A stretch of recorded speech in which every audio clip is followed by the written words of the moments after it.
The cold was alive that morning, biting, merciless, and endless. Snow stretched in every direction, pure and white, but hiding a danger that only silence could tell. Somewhere in that blinding wilderness, a little boy was lost. His name was Daniel, just 8 years old, with eyes the color of early morning sky and lips turning blue from the cold. He had wandered too far from the cabin, chasing the echo of his father's voice.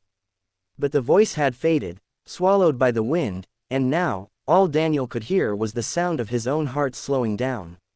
If you're watching this right now, before we go deeper into Daniel's incredible story, take a second, hit that like button and subscribe to Timeless Voices, because what you're about to hear will remind you that kindness still lives, even in the most unexpected places.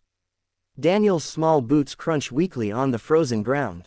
He had been walking for hours, or what felt like days, after getting separated from his father during a snowstorm while collecting firewood near the forest edge. His tiny hands, wrapped in soaked gloves, trembled as he hugged himself for warmth.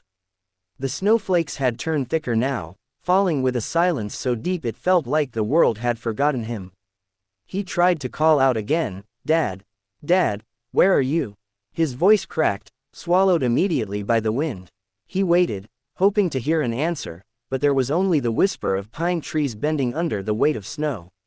Tears froze against his lashes. His breath came out in clouds. The world blurred in white. His little legs could barely move anymore. He stumbled and fell, face first into the snow, his body too tired to lift itself again. For a moment, he just lay there, breathing slowly, eyes closing. The cold didn't hurt anymore, that was the scariest part. It felt peaceful, like the world was rocking him to sleep. And that's when he heard it, a low, heavy growl echoing from somewhere behind him. Not human, not familiar, the kind of sound that made your heart stop before your brain even knew what to do. Daniel turned his head weakly. Through the swirl of snow, he saw a dark figure moving, massive, slow, powerful. A bear. Every instinct screamed danger. His small body tensed, ready to cry out, but no sound came. He closed his eyes, too weak to run, expecting the worst. But the bear didn't attack. Instead, it came closer, cautious, curious. The enormous creature sniffed the air, its breath fogging in the cold. It nudged Daniel gently with its nose, as if checking if this fragile thing in the snow was still alive. Daniel's eyelids fluttered. The warmth of the bear's breath brushed his cheek. The animal made a low, almost mournful sound and did something no one could ever explain later. It lay down beside him. The bear's thick fur pressed against the boy's frozen body, wrapping him in warmth that felt like fire after darkness. Daniel barely understood what was happening. He only knew that something big and alive was beside him, breathing softly, sharing its heat. Hours passed. The storm howled and raged, but the bear didn't move. It stayed curled around Daniel, shielding him from the wind, its great heart beating steady like a drum of life. In his drifting half-sleep, Daniel dreamed of his mother's voice reading bedtime stories, of soup steaming on the table, of laughter.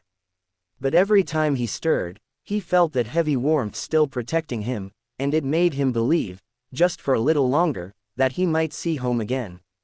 When the storm finally began to quiet, the forest grew eerily still. Snow lay deep, smooth, untouched except for one small hollow where a boy and a bear rested. Daniel stirred weakly. He opened his eyes. The world looked softer now, the light pale and clean. He could feel his fingers again, just barely. The bear's fur was damp with melted snow. Its massive head lifted, brown eyes looking at him calmly. For a moment, child and beast simply looked at each other, two creatures who had survived the night together. Daniel whispered, his lips trembling, "Thank you." The bear blinked slowly, then rose, powerful and silent. It sniffed the air again, turned toward the woods, and began to walk away, each step deep in snow. Daniel wanted to call it back, but his voice was gone. He just watched as the great animal disappeared among the white trees. He was alone again, but not afraid anymore. He tried to stand. His legs shook, but he managed to take a few steps. The sun was breaking through the clouds now, reflecting on the snow so brightly that it hurt his eyes. Somewhere far off, he heard a faint sound, shouting. Human voices. He froze, trying to listen. Daniel, Daniel, his heart leapt. It was his father. He turned and started stumbling toward the sound, waving his small arms, crying as loudly as he could. Dad, I'm here, I'm here. Moments later, two figures appeared through the trees, his father and a search officer, both covered in snow, faces raw with worry. When they saw Daniel, they ran. His father fell to his knees, scooping him up in his arms, holding him so tightly that the boy could barely breathe. Oh, my God, Daniel. I thought I lost you forever. Daniel couldn't stop crying. He tried to speak, but his words came out in broken whispers. The bear, it helped me, Dad, it kept me warm. His father looked confused at first, thinking it was the delirium of a freezing child. But then he noticed something strange, huge paw prints around the area where Daniel had been found, circling protectively in the snow. They weren't fresh, they had been there all night. The rescue team exchanged looks of disbelief. No one said anything, but everyone knew, those prints told a story that words couldn't. Back at the cabin, after doctors checked him and wrapped him in blankets, Daniel wouldn't stop talking about the bear. He described its fur, its breath, the way it lay beside him like a living blanket. His father listened, eyes full of tears. He had grown up near these mountains all his life, hearing old stories from hunters and villagers, stories about bears who sometimes watched over lost travelers, as if nature itself couldn't stand to see a child die in the cold. He never believed them, not until now. Days later, when Daniel had recovered enough to walk again, he asked his father to take him back to the spot where he was found. The storm had erased most tracks, but Daniel knew where to go. He led the way through the snow, stopping at a clearing near a broken tree. He pointed. Here, Dad, this is where I woke up. They stood there quietly for a moment. The wind sighed through the trees.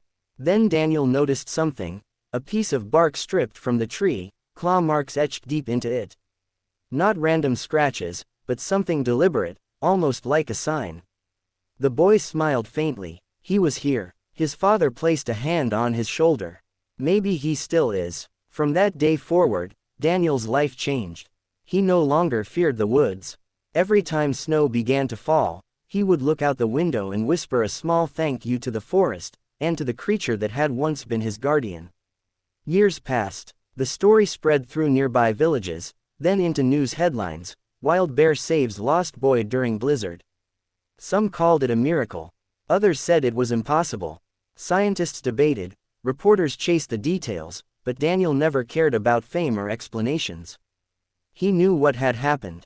He had felt its warmth, its heartbeat.